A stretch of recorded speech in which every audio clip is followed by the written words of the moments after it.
Bueno, no, porque desde aquí, doctor madrugador. ¿Qué onda? Llego temprano, más temprano que después. Como 5 minutos. ¿Usted les dio el líquido de caña? Usted sabe por qué va a llevar 10 para dormir.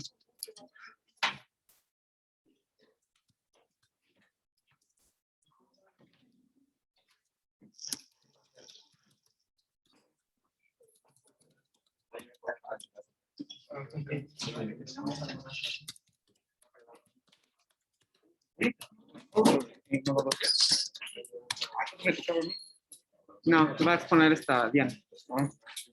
Es que Dianita se sacrificó por el grupo para que no hubiera examen. Me dijo que como se va al Quirós, que presentaba su clase antes de irse al Quirós. Hola, buenos días. Hola Gaby, buenos días, ¿cómo estás? Hola, muy bien, muchas gracias, Luis. Qué bueno, qué bueno, qué bueno. Ya están conectando. Un segundito. Perfecto. Gracias. Ok, claro, espera. Vale.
Hola, buenos días.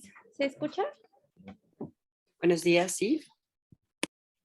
Hola, buenos días, doctora. Buenos días a todos. Mi nombre es Diana Silva Nicanor, soy residente de primer año y el día de hoy vamos a hablar sobre el tema de anafilaxia. No me sale el botoncito para quitar el mute, entonces creo que debo de mantener oprimido. Es que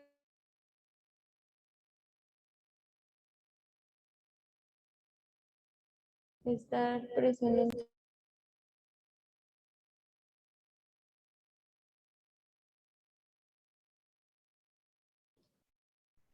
Ahí se escucha. Gracias. Bueno, para comenzar hablar sobre el tema de anafilaxia, es importante tocar un antecedente histórico que es de donde surge este término. Los franceses y biólogos Charles Richet y Paul Portier en 1850 y 1866 respectivamente, hicieron unos experimentos para probar la toxicidad del veneno de los tentáculos de una anémona en unos perritos y evaluaron las dosis a las cuales se condicionaba esta toxicidad. Sin embargo, empezaron a encontrar reacciones exageradas en la condición de estos animales. Y a partir de este experimento llamaron a esta reacción de este ensayo que ellos realizaron una reacción ana, del griego ana, que es sin, y filaxis, que es protección. Entonces de ahí surge el término anafilaxis, sin protección, porque la reacción que ellos tenían, al contrario de ser una reacción que los protegiera, era una reacción que los dañara, y era una reacción tan exacerbada que condicionaba incluso que estos animales dentro del experimento pues fallecieran. Y bueno, de ahí surge este término, y fue Paul Portier uno de los ganadores del Premio Nobel de Medicina en 1915 por estos experimentos. Y bueno, ya una vez que remontamos a esta definición, anafilaxia se define como un síndrome multisistémico agudo que es potencialmente letal y que resulta de la liberación repentina de mediadores derivados de mastocitos y basófilos en la circulación. Es una reacción alérgica grave. Una de sus características es que es de instauración rápida y potencialmente mortal, y afecta al ser humano a través de vías aéreas, del aparato respiratorio, del sistema circulatorio, del aparato digestivo o de algún otro. No tenemos cifras actuales en México. Sin embargo, a nivel mundial, la tasa de incidencia es de 1.5 a 7.9 por 100,000 personas año, y la incidencia es de 50,000 a 112,000 episodios por cada 100,000 personas al año. Esta reacción, este síndrome es muchísimo más común en niños en etapas de entre 0 y 4 años, y una vez que sucede un episodio de anafilaxia, existe el riesgo de una recurrencia que va del 26.5 al 54%. La mortalidad en México es muy variable, sin embargo, varias guías describen esta misma epidemiología, en donde comentan que aunque la incidencia ha variado a través de los años, la mortalidad no ha cambiado a través de los reportes que se han hecho a través de varios años, y esta más o menos oscila entre 0.04 y 2.7 casos por millón al año. Y de estos eventos que surgen, aproximadamente de un 3.2 a 10 por cada 100,000 personas año van a tener un choque anafiláctico. Existen dos grandes etiologías que predominan de acuerdo con el grupo etario. Uno es en niños, que como comentábamos es más común entre 0 y 4 años, y en esta etapa es más común que la etiología sea a partir de alimentos, clásicamente. Y en los adultos es más común que esto sea a partir de fármacos. Las etiologías de la anafilaxia dependen mucho de la zona geográfica y también de la ocupación, de factores ambientales, entre otros factores que determinan el entorno de la persona o del individuo y que pueden ser los que condicionen esta reacción exacerbada. Sin embargo, dentro de la epidemiología es así como se reportan los casos. Y bueno, hablando de las etiologías, las frecuencias son muy variables, sin embargo, esto es un reporte que realizó la adaptación para Latinoamérica de la guía Galaxia en 2019, en donde la frecuencia de reacciones anafilácticas por medicamentos y medios diagnósticos como los medios de contraste fue del 30.9 al 62%, los alimentos del 22.6 al 34.2%, las picaduras de insectos de un 8.6 a un 14.9%, algunos otros factores físicos del 3.4 al 4% que ahorita mencionaremos, algunas otras sustancias en donde se incluye el látex que cubre un 7.3% y las causas idiopáticas que van del 3.4 al 21.7%. En el grupo de alimentos, como lo comentábamos previamente, estos son muy variables y van a ir de acuerdo con la zona geográfica y la edad de los pacientes. Los más comunes que podemos mencionar son la leche, clara de huevo, nuez, trigo, cacahuate y mariscos. En los niños es más común que estas reacciones sean por huevo, leches, frutos secos, pescado y mariscos. Y en los adultos por frutas, frutos secos, mariscos y pescados. Cada uno de estas etiologías tiene una sustancia que puede ser la condicionante de la fisiopatología, de la etiopatogenia, de la anafilaxia y que va a ser de acuerdo con cada uno de los grupos en donde se presente. En cuanto a los medicamentos, esta es la más común en adultos y en pacientes hospitalizados tiene una incidencia del 27 al 60%. Es mucho más frecuente en pacientes con asma, con sinusitis o con pólipos nasales.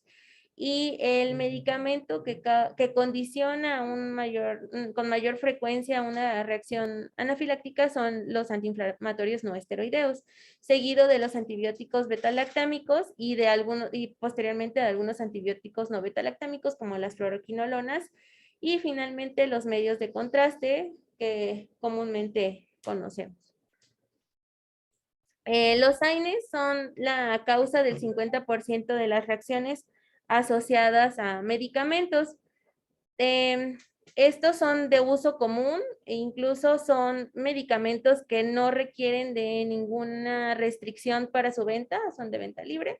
En muchos países son parte de los cuadros básicos de los sistemas de salud y aunque la reacción anafiláctica no sea reportada, en la mayoría de los casos es uno de los que ocupa uno de los primeros lugares dentro de los reportes epidemiológicos que sí se tiene.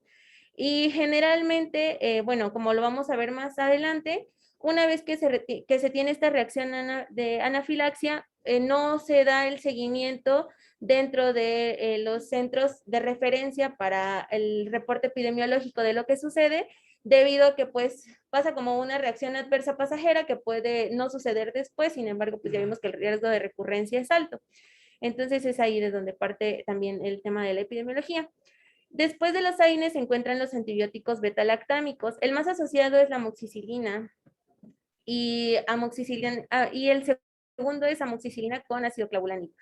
Los antibióticos beta-lactámicos condicionan de 1 a 5 de cada 10,000 pacientes, perdón, 1 a 5 de cada 10,000 pacientes en tratamiento con algún antibiótico beta-lactámico va a tener una reacción de anafilaxia. Y de estos 75% serán episodios anafilácticos fatales. causan aproximadamente el 14.3% del total de las reacciones y como les comenté hace un momento, el más asociado es la amoxicilina. Después de los antibióticos beta-lactámicos, dentro del grupo de los medicamentos están las fluoroquinolonas. Son la causa de aproximadamente el 9% de reacciones. Se asocian aproximadamente en un 75% por hipersensibilidad inmediata y el más asociado, del que existen más reportes de anafilaxia es moxifloxacino, seguido de ciprofloxacino, aunque aquí hay una controversia porque, bueno, pues sabemos que la distribución no es comparable en nuestro país ni en algunos otros de Latinoamérica debido a la disponibilidad de estos antibióticos. Después de estos medicamentos, otro grupo que recobra gran importancia son los bloqueadores neuromusculares, los cuales son de principal interés para procedimientos quirúrgicos o durante las hospitalizaciones, en donde los datos clínicos, que como vamos a ver más adelante, impactan directo en la sospecha diagnóstica para poder hacer el diagnóstico definitivo, no son tan pues notorios, no son tan evidentes como en una persona que no se encuentre dentro de estas situaciones.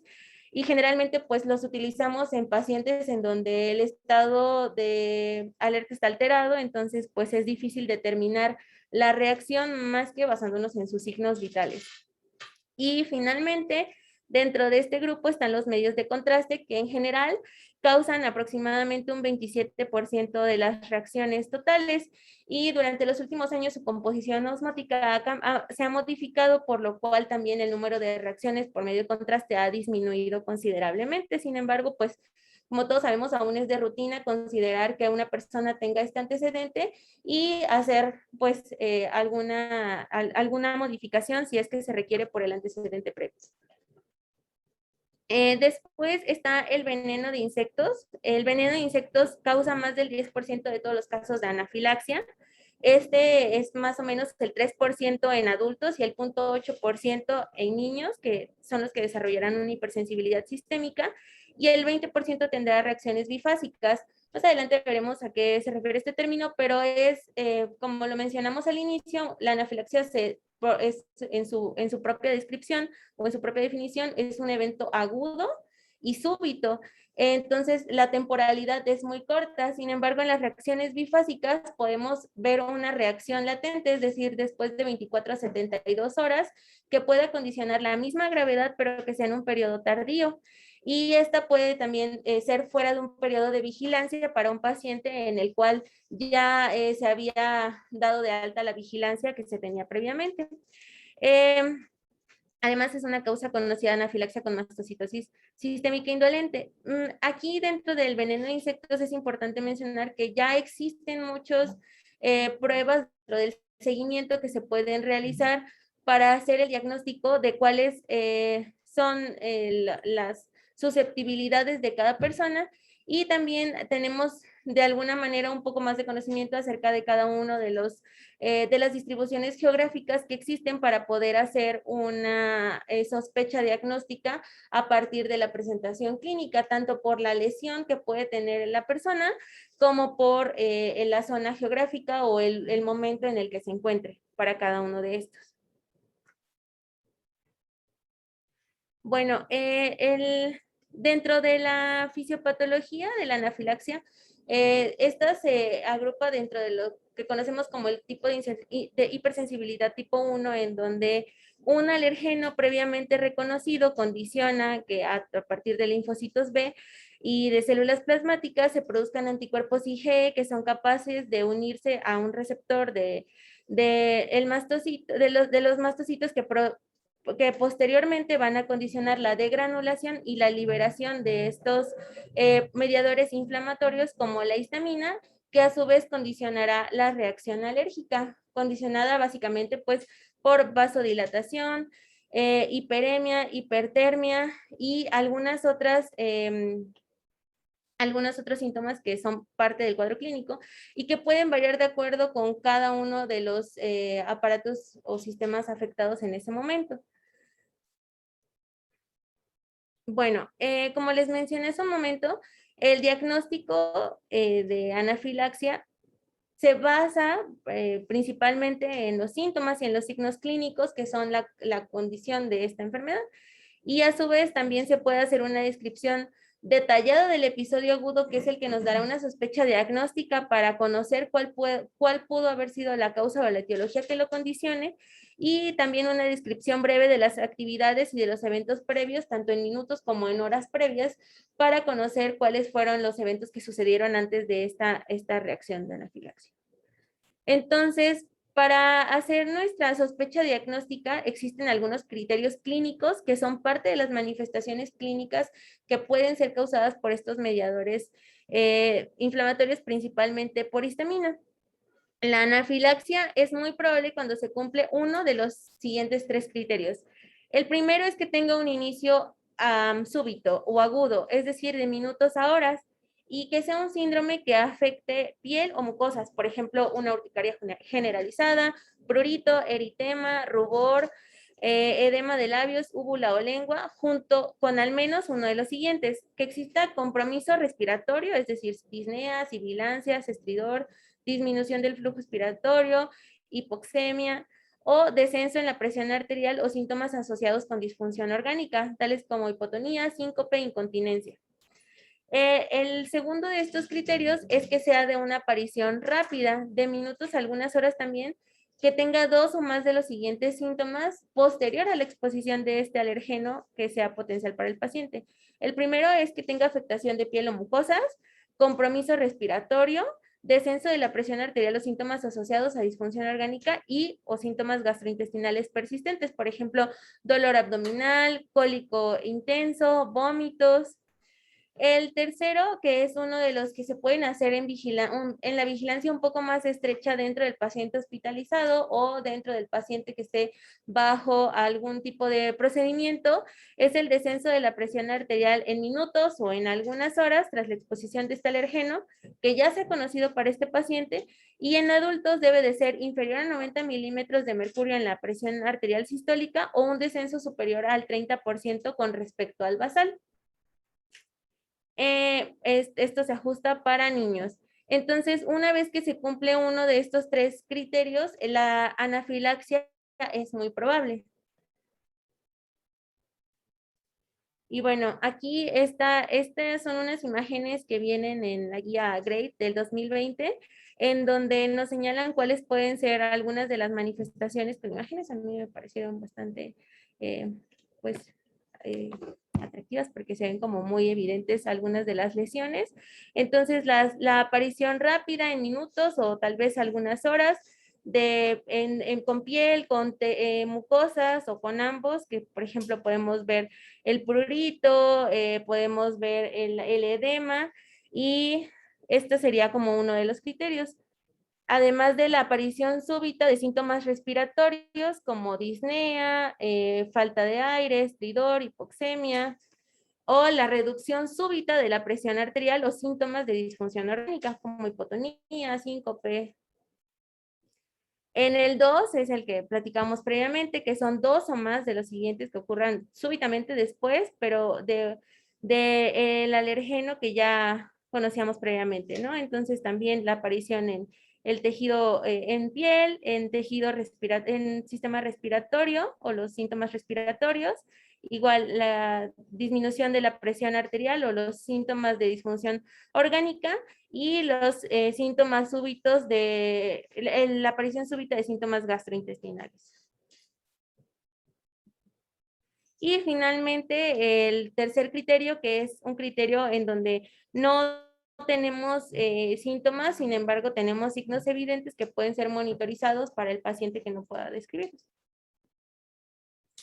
Entonces, el cuadro clínico va a tener estas 3 características para nuestra sospecha. Lo más importante dentro de nuestro abordaje a partir de la historia clínica para hacer esta sospecha es averiguar los signos y los síntomas, averiguar la temporalidad y determinar la gravedad de este episodio.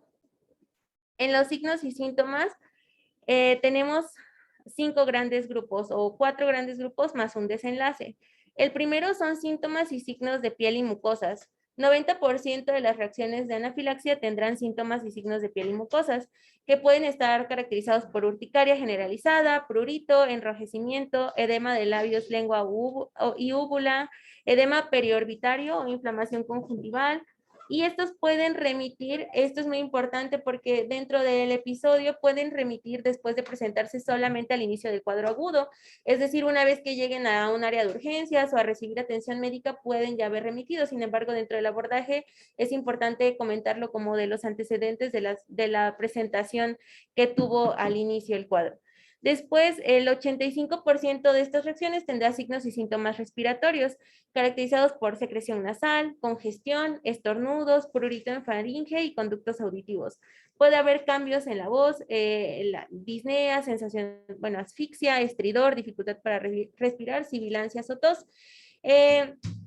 Dentro de las maniobras que se pueden realizar para la exploración de algunos de estos síntomas y signos respiratorios, es importante comentar que una vez que observemos alguno de estos, el paciente debe de mantener una posición en la cual podamos darle la atención necesaria, y es probable que no podamos realizar la exploración de todos ellos. Sin embargo, pues se puede hacer una sospecha a partir de estas manifestaciones clínicas. El 45% también tendrá signos y síntomas gastrointestinales como náusea, vómitos, diarrea o dolor abdominal tipo cólico intenso de inicio súbito. El 45% tendrá algún síntoma o signo cardiovascular, síncope, incontinencia, mareos, taquicardia o hipotensión. Y el desenlace, que puede ser no habitual, pero puede ser dentro de lo esperado para una reacción de anafilaxia, es la muerte, la cual es variable de acuerdo con el alergeno. Sin embargo, para alimentos puede ir de 30 a 55 minutos y de insectos puede ir de 55 minutos a 1 hora 20. Entonces puede ser parte de nuestra sospecha para el abordaje y el tiempo que tendríamos de ventana para poder remitir el cuadro clínico a partir de nuestra sospecha diagnóstica. Además de los signos y síntomas que presenta el paciente, es importante abordar la temporalidad de este cuadro. Como mencionamos al inicio, es siempre temporal. El inicio es de segundos a minutos, y a pesar de que esto es súbito, generalmente las reacciones no llevan más allá de este tiempo, pero puede haber algunos cambios, como en la temporalidad bifásica, que era la que comentábamos hace un momento, en donde existe una aparición posterior a una remisión que puede ser hasta 72 horas posterior a que el paciente fue dado de alta por la vigilancia establecida, o una anafilaxia prolongada, que puede ir desde horas a semanas, o una anafilaxia retardada, que quiere decir que el inicio es horas después de la inoculación del alergeno. Sin embargo, esto es muy variable, y la presentación típica pues sabemos que es súbita y es durante los primeros minutos.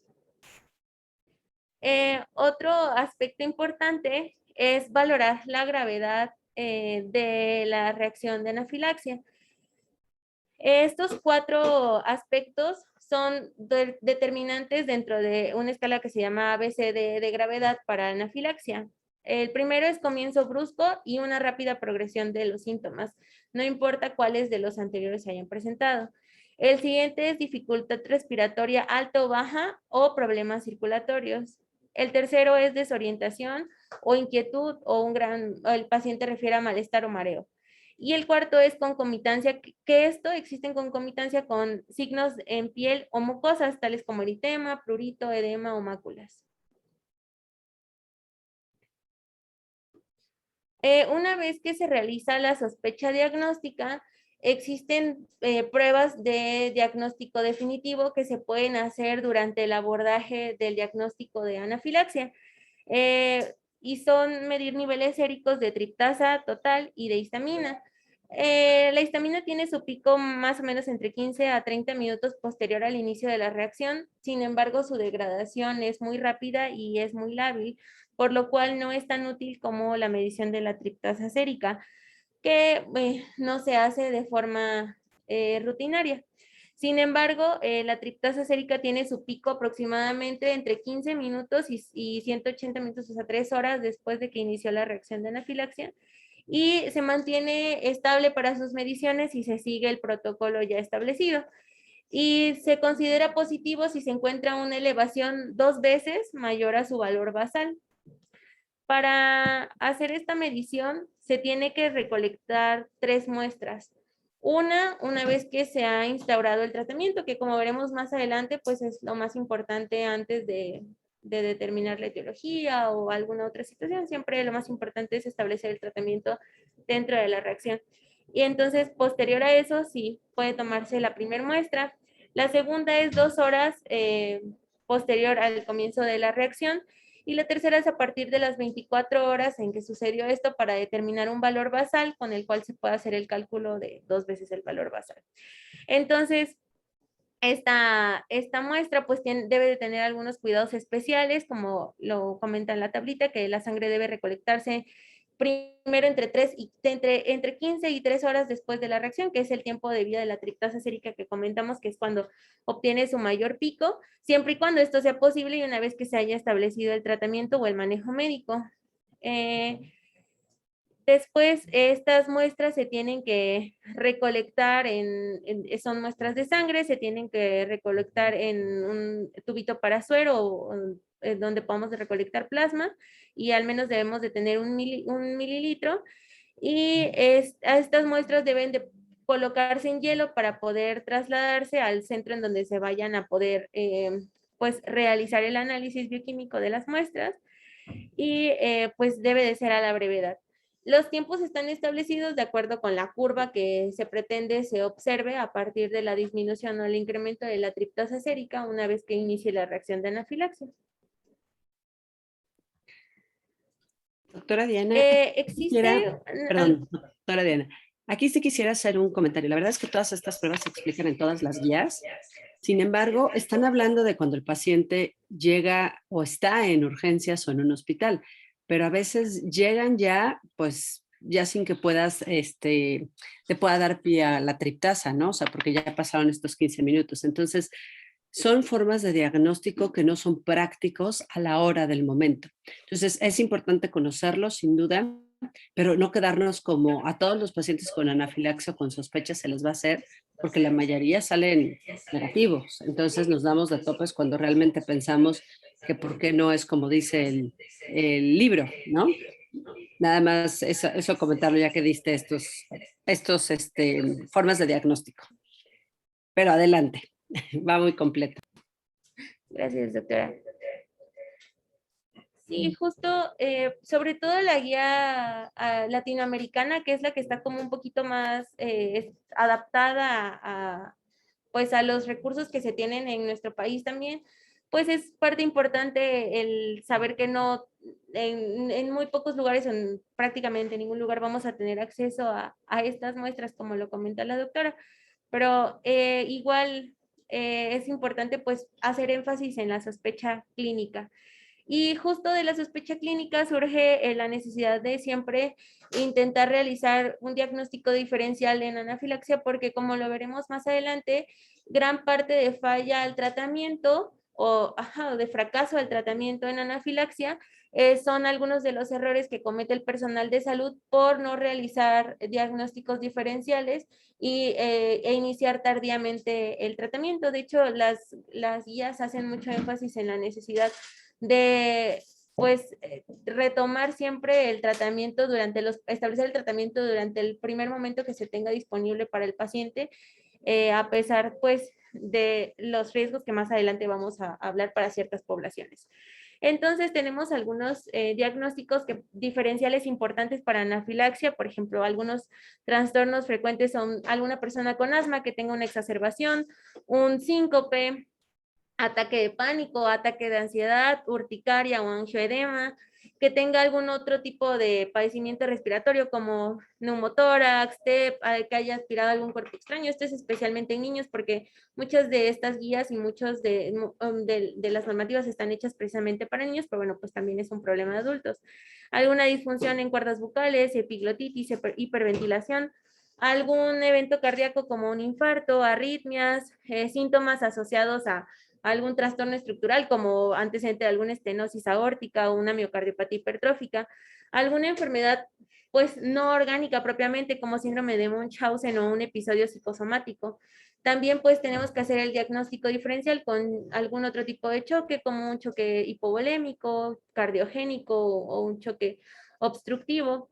También es importante pues que debido a que el 90%, recordemos, van a tener síntomas en piel o en tegumentos, van a tener algún dato de enrojecimiento, y entonces pues aquí también es importante que podemos hablar de enrojecimiento en la perimenopausia, algún síndrome carcinoide asociado a medicamentos, a consumo de alcohol, epilepsia, síndrome de hombre rojo por vancomicina, bueno, de rubor por vancomicina, o algún síndrome postpandrial como el hecho de haber comido algo envenenado o con alguna toxina, ingestión de cáusticos, o alguna alergia específica de polen alimento, o algún evento neurológico como un evento cerebrovascular. Entonces, es dentro de la sospecha clínica es importante siempre encaminarla hacia la historia de los antecedentes, de cuáles fueron las últimas, qué realizó las últimas horas, en dónde estaba, con qué mantuvo contacto, si alguien más lo vio, si fue súbito,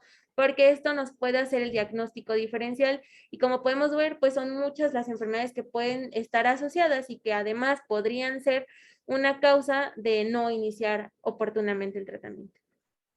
Entonces, como lo comentaba hace un momento, existen algunos errores comunes en el tratamiento de la anafilaxia que son parte fundamental del fracaso y de las complicaciones.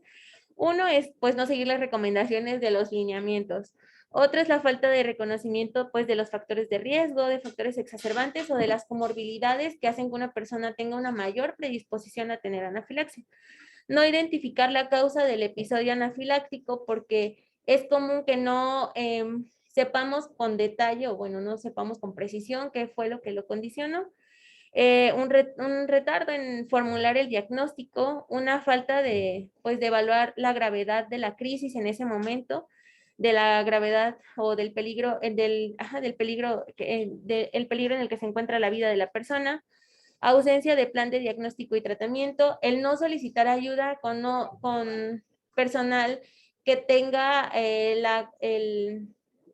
el conocimiento para hacer este diagnóstico si no está en nuestras posibilidades realizarlo, un retraso en el inicio del tratamiento por decisión propia, un tratamiento farmacológico incorrecto, la administración inadecuada de epinefrina, que esto es algo muy importante, la ausencia de un periodo prudente de observación tras el episodio, o una falla de orientación del paciente al momento del egreso, que esto es muy importante porque los pacientes antes solamente se iban, pero ahora es muy importante captarlos y orientarlos o derivarlos a hacer el diagnóstico definitivo de esta reacción de anafilaxia.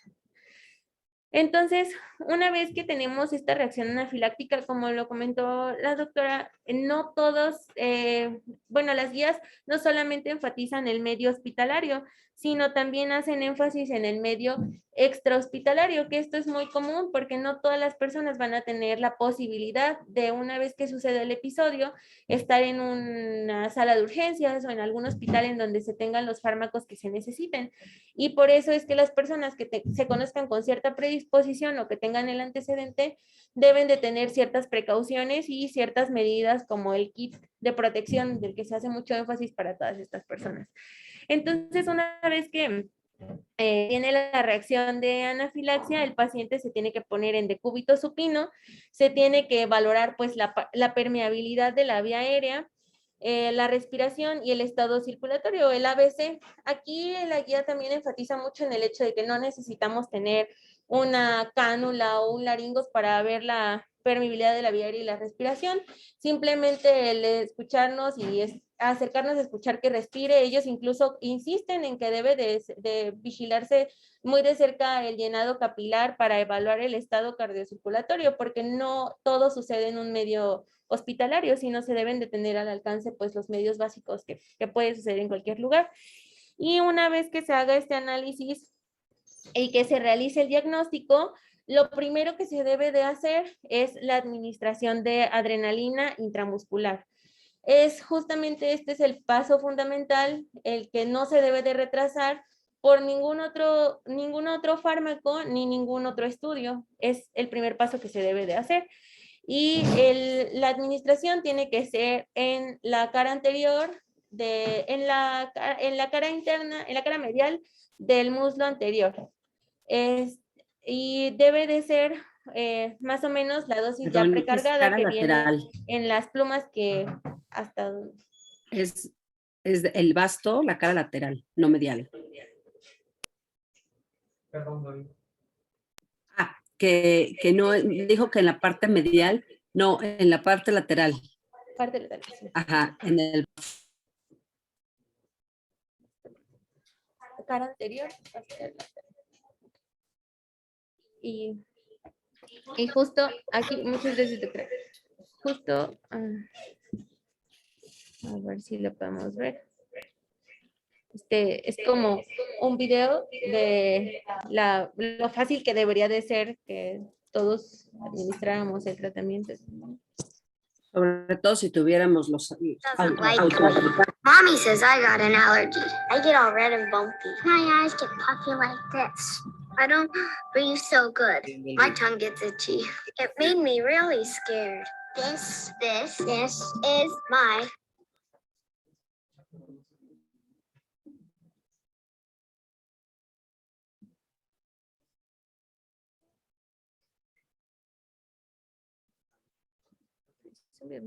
Mommy says I got an allergy. I get all red and bumpy. My eyes get puffy like this. I don't breathe so good. My tongue gets itchy. It made me really scared. This is my EpiPen. My EpiPen. Take it out of the case and pop off the cap. Make a fist like this. Like this. Kids make me sit on laps. Bigger kids sit or lie down. Here's a spot, just hold my legs still. Press, click, and hold. Be sure to hear the click. Hold it there for 10 seconds. That's 10 seconds. Always have an extra EpiPen ready because the medicine can wear off. Then call 911. Easy, white. Today, doctors are seeing more and more children with allergies, especially food allergies. Voy a intentarlo. Ahí se ve. I can eat strawberries. Milk doesn't like me. Mommy says I got an allergy. I get all red and bumpy. My eyes get puffy like this.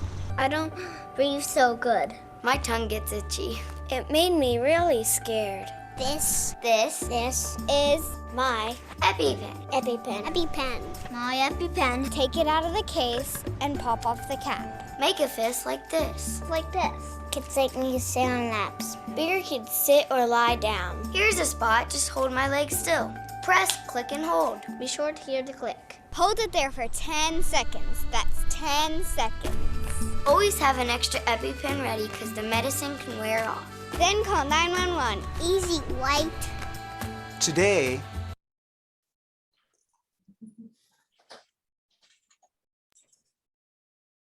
Bueno, este es un video que encontré, es un video muy viejito, pero es el fármaco ya precargado que existe del EpiPen, que es la pluma que ya tiene la dosis que necesita cualquier persona de adrenalina en el momento para poder frenar la reacción de anafilaxia. Sin embargo, pues esto no es lo que sucede habitualmente y en México no lo tenemos al alcance. Entonces, pues es importante que sepamos que lo que tenemos que dar de dosis de adrenalina es de 0.3 a 0.5 miligramos en niños y 0.5 miligramos en adultos. Entonces, es una dilución que se tiene que hacer de 1 miligramo en 1000 cc para tomar 1 mililitro y en 100 cc para tomar 1 mililitro y poder tener una dilución de 0.01, que es la que se calcula por peso, y es así como podríamos tener nuestro 0.5 miligramos. Si no me salió mal las matemáticas de la dilución. Bueno, es la dilución que se tendría que hacer idealmente adrenalina porque no tenemos esta presentación. Y es importante también mencionar que... Diana, perdón, otra vez te voy a interrumpir un momentito. Doctora. La verdad es que las ámpulas, que tampoco son de venta libre efectivamente, pero a veces no es tan fácil conseguirlas, tenemos que comprar caja de 50 y ya la que viene como epinefrina, como adrenalina, nos la venden en los congresos en un estuchito muy bonito con su jeringa y la ampolletita con el cortador, de manera que para fines prácticos, para no hacer la dilución con los pacientes de esa ampolletita, sí está permitido y avalado por la UAO incluso que se pueda poner el 0.5 directo con la jeringa. Entonces, sí, o sea, sí, la dilución, así vienen todas las presentaciones. Es muy, bueno, sí, es muy seguro ponerla intramuscular y tenerla, yo creo que ahorita vas a hablar del tratamiento, y poderla repetir incluso a los 5 minutos o hasta 15 minutos. Te da mayor, ¿cómo podría decir?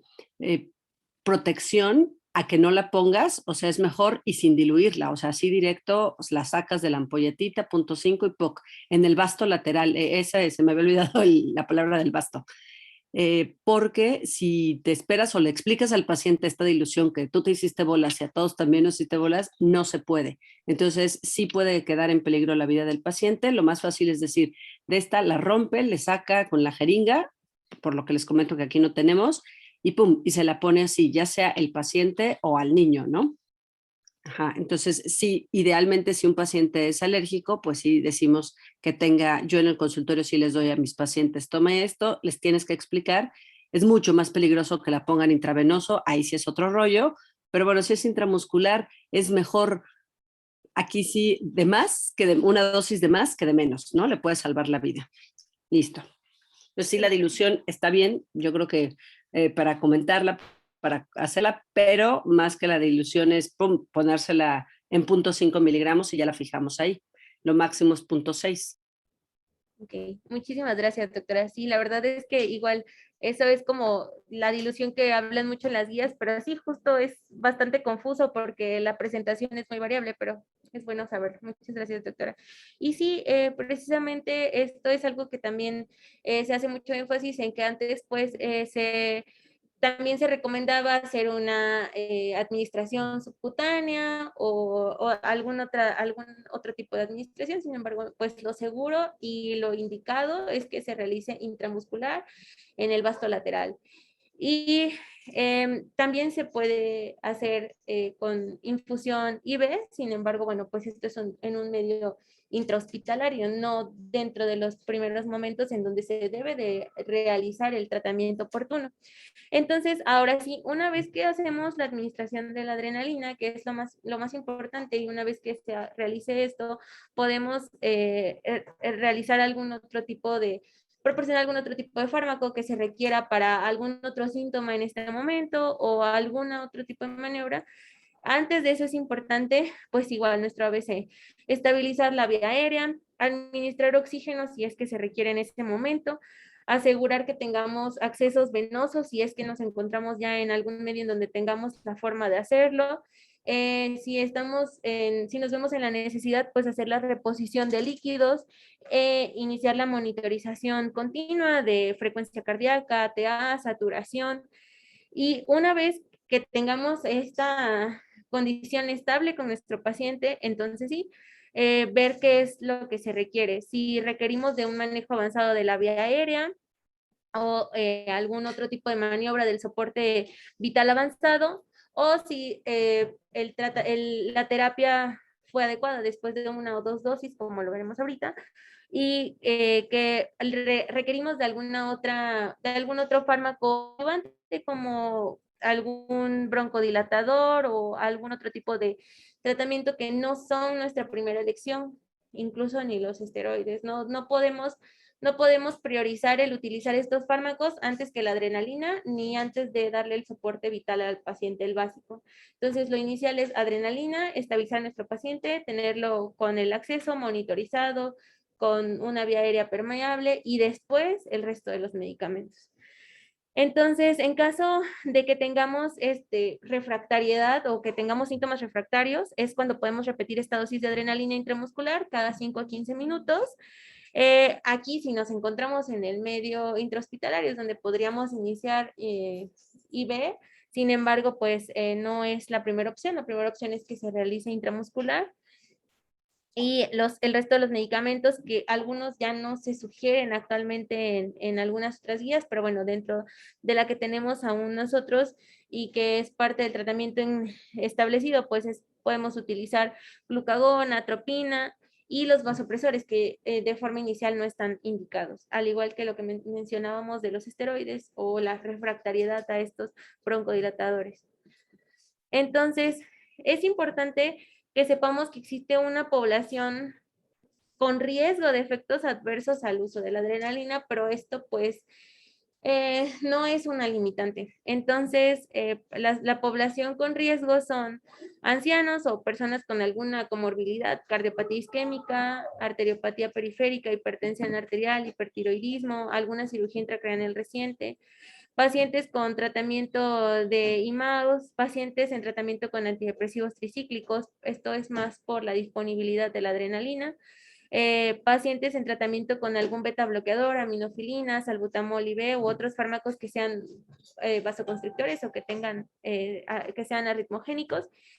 En mujeres embarazadas que anteriormente se sugería de forma muy particular que no se utilizaran, sin embargo, pues ahora hay más evidencia acerca de la seguridad de utilizarlo en mujeres embarazadas, entonces tampoco es una contraindicación, o en pacientes con intoxicación por cocaína o anfetaminas. Antes de hablar de las dosis normales, es importante que hablemos sobre estas indicaciones de adrenalina autoinyectable, que es justamente la adrenalina de la que veíamos, ¿no? Que incluso estos pequeños pues lo pueden hacer con mucha facilidad, porque existen recomendaciones pues absolutas para personas que requieran de esta adrenalina autoinyectable. Y son pacientes que hayan tenido anafilaxia previa por alimento, por alimentos, por látex o por algo inhalado, inducida por el ejercicio, que es una variante dentro de las exacerbaciones que puede haber por anafilaxia, anafilaxia idiopática previa, coexistencia de asma inestable, bueno, moderado, grave, persistente, o que es nuestra clasificación ahora distinta, y alergia a alimentos, alergia a venenos en adultos con reacciones sistémicas previas, que no tengan una dosis de mantenimiento, y niños con reacciones sistémicas con afección diferente a la cutáneo mucosa. Y se debe de considerar esta adrenalina autoinyectable también en pacientes con una reacción previa, ya sea leve o moderada, a cacahuates o frutos secos, adolescentes o adultos jóvenes con alergias a alimentos, alguna reacción previa leve o moderada a alimentos, venenos, látex o inhalantes, y que tenga pues muy lejos algún lugar a donde pueda acudir a recibir asistencia médica, que se encuentre aislado, o una reacción alérgica leve o moderada con solo con trazas de alimentos, es decir, ni siquiera con el alimento completo. Entonces, eso es parte de las indicaciones para esta adrenalina autoinyectable. Entonces, como lo comentábamos previamente, pues es importante saber esta dosis estándar de 0.5 miligramos que se debe de realizar que puede repetirse cada 5 a 15 minutos y que tiene que ser intramuscular. Dentro de los fármacos, pues está lo que habíamos comentado previamente, que es la infusión IV de adrenalina, que es diluir la adrenalina en solución fisiológica, y la dosis de inicio es de 0.5 mililitros kilo hora de acuerdo con nuestra dilución, más o menos 30 a 100 mililitros hora, con una dosis máxima recomendada de 6 mililitros kilo hora, y pues hacer una suspensión progresiva para poder vigilarlo. Dentro de los medicamentos que aún nos sugiere esta guía, está el utilizar algún broncodilatador como salbutamol, y en la dosis de inhalador, que recordemos que esto no es nuestra primera línea, esto es solamente una terapia adyuvante posterior a que el paciente esté estable, puede ser con un inhalador ya dosificado por nebulizaciones o IV, y puede combinarse con bromuro de hipertropio. La otra opción para hipotensión refractaria y broncoespasmo asociado con anafilaxia en un paciente que ya tuvimos refractariedad a estos beta bloqueadores, sobre todo salbutamol, podemos utilizar glucagón en dosis de 1 a 2 miligramos hasta un máximo de 5 miligramos en adultos, y puede ser IV o IM cada 5 minutos o seguido por una infusión de 5 a 15, de 5 segundos a 15 microgramos minuto. Y por último, podemos utilizar atropina en bradicardia prolongada. Dentro de la guía aún menciona pues el uso dentro de primera línea de dopamina en anafilaxia. Sin embargo, pues en la guía GRADE y en la S2K pues menciona que el uso de dopamina ya no es de primera línea. Entonces pues podemos utilizar noradrenalina. Sin embargo, bueno, pues el punto es, de una vez que pasamos la reacción adversa, es mantener el soporte vital y después realizar todos los ajustes de los fármacos que requiramos con este paciente. Y bueno, en cuanto a la hospitalización o en urgencias, es importante que sepamos que si nos enfrentamos ante un diagnóstico o una sospecha de una reacción anafiláctica, esta persona se debe de observar al menos 6 a 8 horas.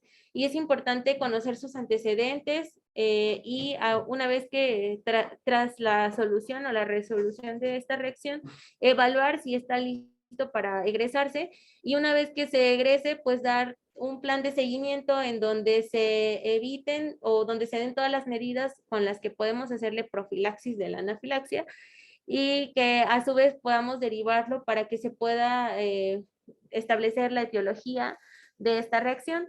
En caso de que existan síntomas persistentes o reacciones graves, la persona debe de quedarse en observación de 12 a 24 horas. Y esto es para reacciones anafilácticas bifásicas, es decir, aquellas en las que un paciente llega a las 7 de la mañana, se egresa y regresa a las 48 horas nuevamente con la misma presentación y con muchas dudas si en realidad estuvo expuesto nuevamente o si se trata de una reacción bifásica, en realidad solamente otra expresión tardía. La ubicación del paciente, si se encuentra en áreas donde pues el acceso es muy difícil para estar en una sala de urgencias, pues también es importante vigilarlo. Si existe una anafilaxia idiopática grave y que además tenga una instauración retardada, es decir, que no sean minutos, que tenga reacciones en individuos con asma previo o con manifestaciones graves de broncoespasmo severo, reacciones en las que el contacto con el alérgeno pueda continuar, es decir, que no haya sido eliminado de la persona, que no, por alguna razón no pueda evitarse en ese momento, o reacciones que sucedan a horas avanzadas del día cuando no pueda garantizarse un adecuado control o si hay deterioro de la condición clínica o hipotensión.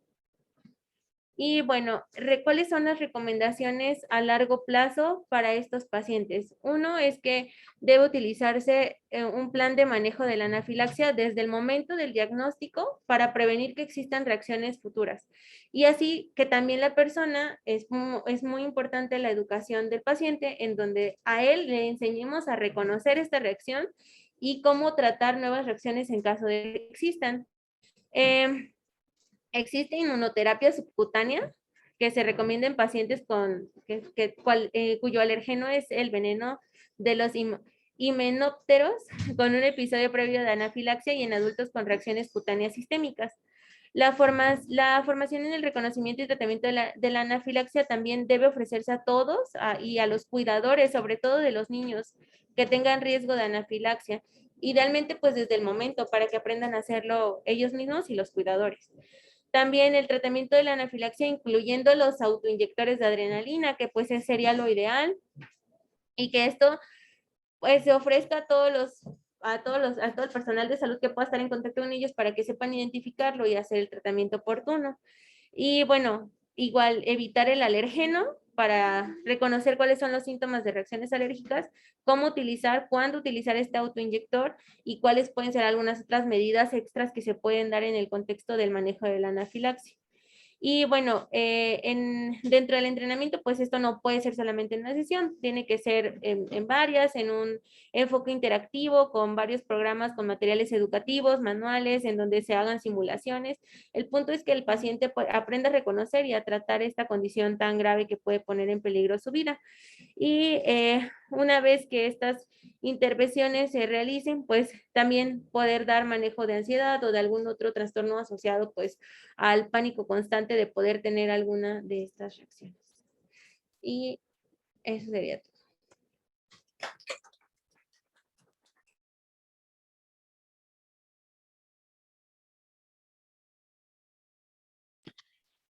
Me pareció muy completa, Diana. Sí, las guías son muy básicas. También está la guía de la UAU, donde los dibujitos están maravillosos. Incluso sugerimos siempre que estén en los servicios de urgencias, porque están prácticos como tanto para niño como para adulto y vienen las dosis ahí perfecto, incluso la postura que debemos de poner al paciente que lo mencionaste. Y otra de las cosas que con conceptos que me gustaría mencionar es que hay alguna literatura en donde se dice que hasta el 80% de los pacientes con anafilaxia, incluso en un servicio de urgencias, pasan desapercibidos. Lo mencionaste bien, el hecho de que las manifestaciones que presenten puedan ser cardiovasculares, respiratorias, cutáneas, se puede pasar desapercibido, ¿no? Y darle más importancia, por ejemplo, a que puede ser algo cardiovascular y entonces olvidan que pueda ser una anafilaxia. Hay que sospecharlo siempre en pacientes con antecedentes. Yo sé que cuando hacen la historia clínica lo primero que preguntan es ¿alérgico a algo? Sí tenemos que hacerla un poco de detectives, qué comió, dónde estaba, como mencionaste, si alguien lo vio, porque pues si no es un poco más difícil, pero estar pensando si el paciente es asmático, tiene problemas, por ejemplo, de dermatitis atópica, incluso rinitis alérgica, si tienen estos antecedentes, sí puede tener más riesgo, obviamente, de ser una anafilaxia. Entonces, lo primero es sospecharlo cuando llegan a urgencias.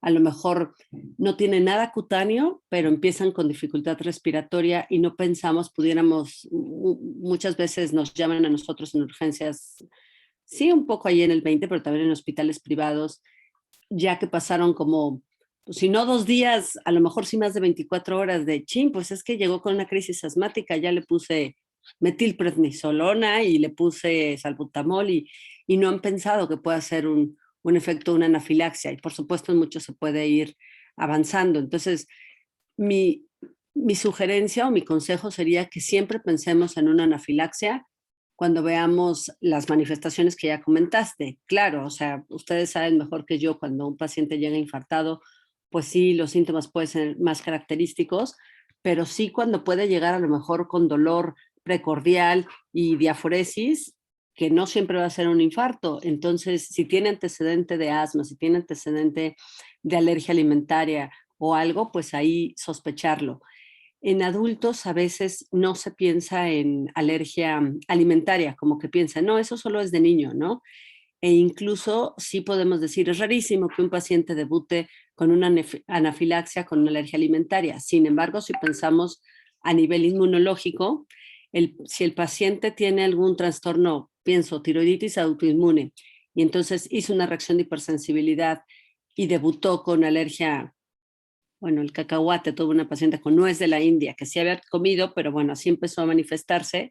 Entonces hizo una anafilaxia y en realidad no se sospechó porque pues la paciente decía, no tengo alergia a nada, no tengo alergia alimentaria ni nada. Entonces esas cositas son como las que tenemos que tener muy en cuenta para poder decirlo. Entonces acuérdense, hasta el 80%, según algunas literaturas, pasa desapercibida. Entonces, como les dije hace un momento, mejor, más vale que sobre una dosis de adrenalina, no es que se vaya a morir el paciente, pero si no se la ponemos, sí se puede morir. Entonces, ponerle mejor los 0.5 miligramos.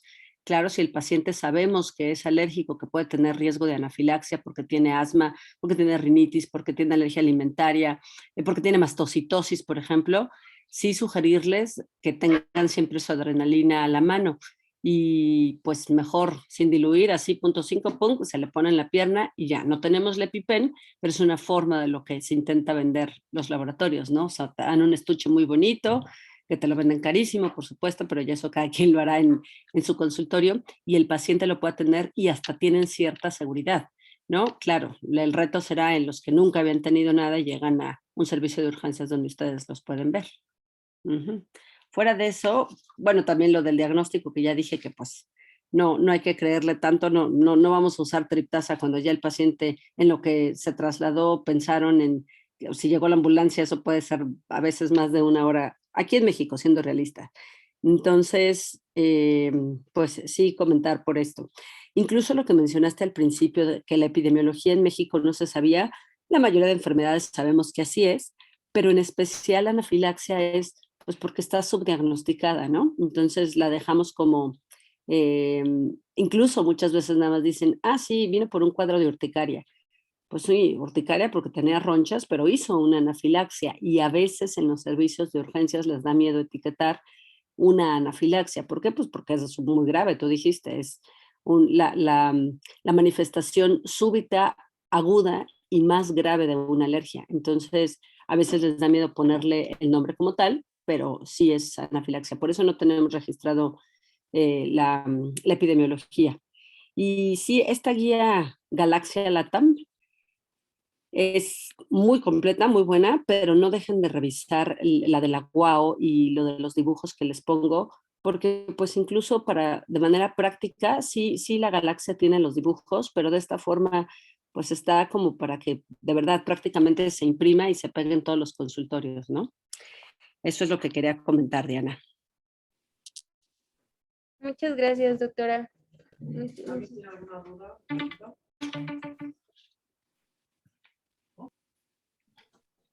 Pues parece que ya no hay dudas. Gaby. Muchas Perfecto. gracias. No, Nos gracias a ti vemos y hasta el lunes entonces, el lunes. ¿verdad? Sí. Muy bien. Gracias, Gracias, adiós. Bye. Bye.